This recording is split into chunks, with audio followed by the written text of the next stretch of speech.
السلام علیکم ورحمۃ اللہ وبرکاتہ۔ سوشل میڈیا کے دوستوں کے لیے آج جو میں پیغام ریکارڈ کروانا چاہتا ہوں، خاص کر میرا پیغام آج جلیل شرق پوری کے حوالے سے، جن کا ایک ویڈیو پیغام آپ نے جو لیک ہو چکا تھا شیخ رشید کے ساتھ بات کرتے ہوئے، جو انہوں نے ڈیل کی ہے ان کے ساتھ 10 کروڑ کی ہے، جو بھی ان کو پیسے مل گئے وہ بات کر رہے ہیں، اور وہ سامنے والے گل زمان صاحب کہہ رہے ہیں کہ جی موبائل ہے تھوڑی احتیاط کیجئے، اللہ پردہ رکھنے والا ہے۔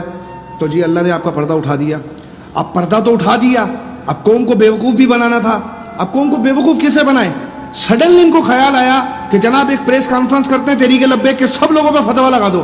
فتویٰ کیا لگایا کہ جی آپ دائرہ اسلام سے خارج ہو چکے ہیں، امیر تحریک لبیک سے لے کر نچلے درجے کا کارکن تک جو ہے نا وہ خارج ہو چکا اسلام سے، وہ واپس جو ہے وہ اسلام میں آئے اور نکاح کرے تجدیدی۔ اچھا جی ٹھیک ہے۔ اچھا اسلام کی روح سے ہوتا کیا ہے؟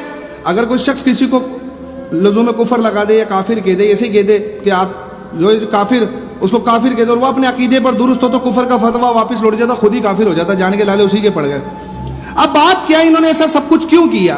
جناب ان کی آڈیو لیک ہو گئی شیخ رشید کے ساتھ، انہوں نے آ کر وضاحتی بیان بھی دے دیا، میری شیخ رشید سے کبھی ملاقات نہیں ہوئی، میں تو کبھی ملا بھی نہیں ہوں، میں نے تو کبھی تصویروں میں دیکھا ہے۔ تو بھائی کس نے آپ کو کہا کہ شیخ رشید نے آپ کو پیسے دیے؟ شیخ رشید تو خود کہہ رہا کہ گلزمان کے ذریعے پیسے بھجوائے یا کسی اور بندے کے ذریعے۔ گلزمان کا تو آپ نے ذکر ہی نہیں کیا، قرآن پر آپ نے ہاتھ بھی رکھ دیا۔ خیر جو بھی ہے وہ آپ کا یہ ایمان بیچنے کا ذاتی معاملہ ہے، اس میں ہمارا کچھ بھی نہیں ہے۔ تو جو دین فروش ہوتے ہیں وہ ایسے ہی ہوتے ہیں۔ اب آتی ہے بات کہ آپ کے شیخو پورہ کے اندر آپ کی ذلت ہوئی، وہاں پر تحریک لبیک نے اپنی ایک جگہ اپنی ورث بنا لی، آپ کو وہ بھی پرابلم رہی۔ اب آپ نے جن لوگوں کا ساتھ دیا وہاں سے بھی آپ ذلیل ہو کے نکلے، لوٹا لوٹا، یہ آوازیں سننے کو ملی، ویڈیو بولو گے تو لگا دیں گے کہ نون لیگی لوگوں نے آپ کے ساتھ یہ کیا۔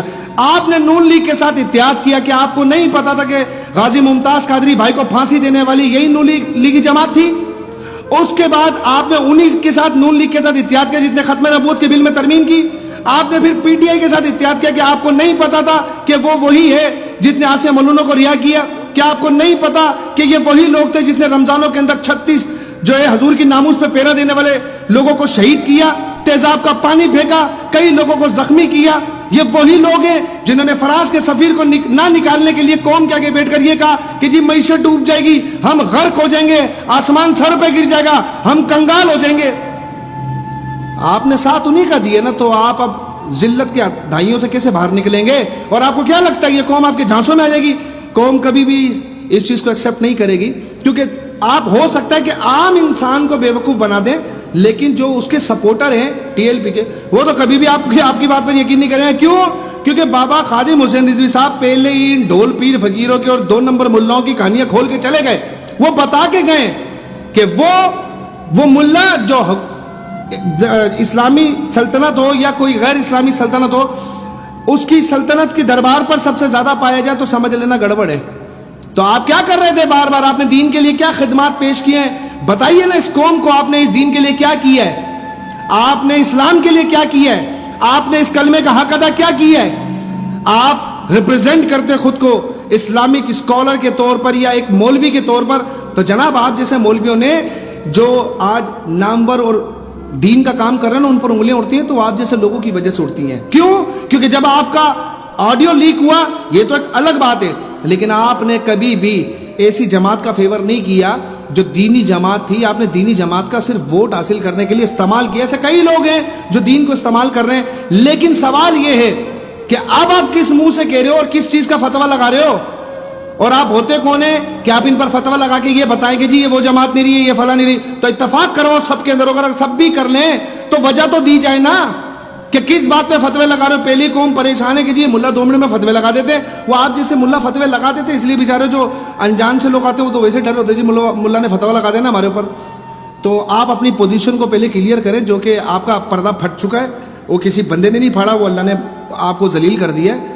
پہلے لوٹوں کی صورت میں آپ کو 10 لوگ گھیر لیتے ہیں، پھر آپ کے لیے پیسوں کی ریکارڈنگ باہر آ جاتی ہے، آپ یہ کہتے ہو کہ جی شیخ رشید جو ہے وہ پارٹی کو ڈبوئے گا، یہ جو بھی آپ کے الزامات ہیں، لیکن فی الحال تو کام اتر گیا، لیکن اب آپ کے پاس بھاگنے کا کوئی چانس نہیں بچا، تو آپ نے تحریک لبیک کو آڑے ہاتھوں لے لیا، اوپر سے لے کر نیچے تک کو۔ بھائی کسی ایک پہ لگاتے، تم نے تو سب کو رگڑ دیا۔ مطلب آپ کو شاجی سے پرابلم تھی تو سمجھ آتی، لیکن پلان وہ کہتے ہیں نا چور کتنی چوری ہوشیاری سے کرے پکڑا ضرور جاتا ہے، تو آپ یہاں بھی پکڑے گئے۔ تو آپ کے پاس کوئی جگہ تو آپ کو ملی نہیں، آپ نے بولا یہیں سے ہاتھ مارو اور تحریک لبیک کو آڑے ہاتھوں لے لو۔ حضور کی دیوانوں کی جماعتیں اتنی آسانی سے آتے ہیں کیونکہ دین کے اندر گناہگار کی معافی ہے، غدار کی کوئی معافی نہیں ہے. تو آپ نے جو دین سے غداری کی ہے نا، یہ آپ کو لے ڈوبے گی، اور آپ کو پتہ چل جائے گا کیسے لے کے ڈوبے گی. جو آپ کا ساتھ دے گا، آپ کے ساتھ کھڑا ہوگا، وہ بھی ڈوبے گا، وہ بھی ذلیل ہوگا. اگر آپ کے حق میں ایک شخص بھی کھڑا ہوا نا اس بات کے بعد، تو یاد رکھنا وہ اپنی بھی خیر منائی یہ سوچتے ہوئے کہ یہاں پر حضور کی جو نا جب بارگاہ میں پیش ہوا جائے گا تو بڑا سخت معاملہ ہوگا. تو آپ کو اس دن پتہ چلے گا کہ آپ نے کیا کیا. خیر اگر آپ میری رائے سے متفق ہے تو اپنی رائے کمنٹ باکس میں ضرور دیجیے گا. ملتے ہیں اگلی ویڈیو میں، تب تک کے لیے اپنا بہت سارا خیال رکھیے گا.